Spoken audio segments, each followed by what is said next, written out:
هنلاعب الزمالك بكره ان شاء الله. بص، ان شاء الله فايزين او منتصرين ومكتسحين. فايزين ديت يعني غالبين 2 أو 3 أو 4 ومضيعين كمان معاهم ضربة جزاء. مكتسحين بقى ومنتصرين دي غالبين 5 6، اللهم صل على النبي، ورحنا لل7.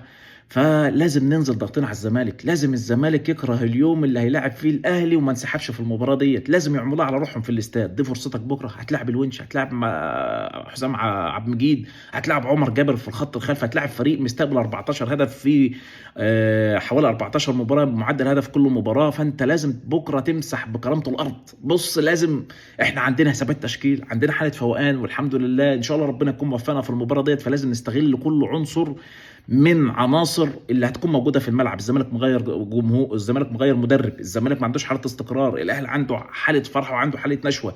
فلاعيبتنا لازم تكون مركزه، لاعيبتنا لازم يعني تكرههم في اليوم اللي ما انسحبوش فيه في مباراه بكره.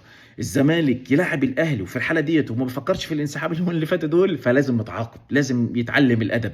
فربنا يوفقنا ان شاء الله، ربنا يكرمنا ان شاء الله، ان شاء الله نكون منتصرين، ان شاء الله نكون فايزين، ان شاء الله نكون مكتسحين.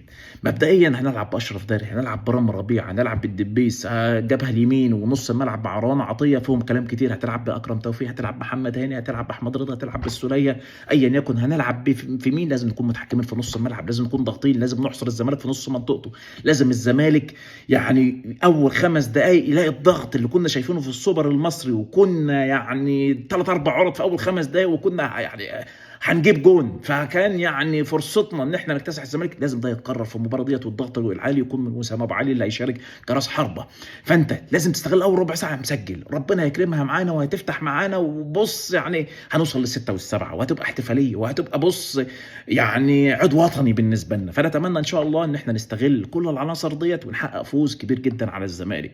بنحترم الزمالك، بنقدر الزمالك، لكن احنا فريق قوي جدا، فريق حلو جدا، فريق مجتهد جدا. عملنا صفقات كويسه الفتره اللي فاتت، ربنا وفقنا، المدرب اللي محتاجه وفرناه.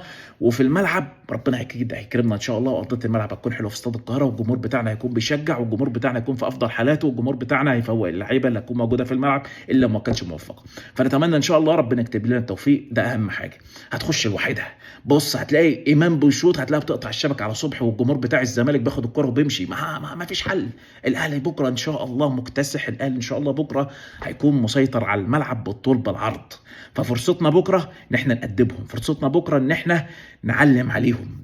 لا مجال، لا مجال لحاجه تانية. ما تقوليش ان احنا بكره نطلع ب2 و3 ونلم الليله، لا لا، ما فيش فيها لم ليله، دي فيها كلام للصبح، فيها بص فتوحات بكره، فيها بص شوارع بكره، فيها كلام كتير جدا. انت هتلاعب عبد الله السعيد عمره 40 سنه في نص الملعب، فريق مروان عطيه واحمد رضا ما يكونوش مسيطرين على الملعب وعاملين دشم وعاملين معجنه في نص الملعب. ده لازم يكون موجود في الملعب. امام عاشور، الامكانيات بتاعتنا اعلى في الكوره ما ترحمش. بتشوف مانشستر لما بيلعب بيدب 8 6، لو مين برشلونه كان بيلعب ريال مدريد بيدب 7.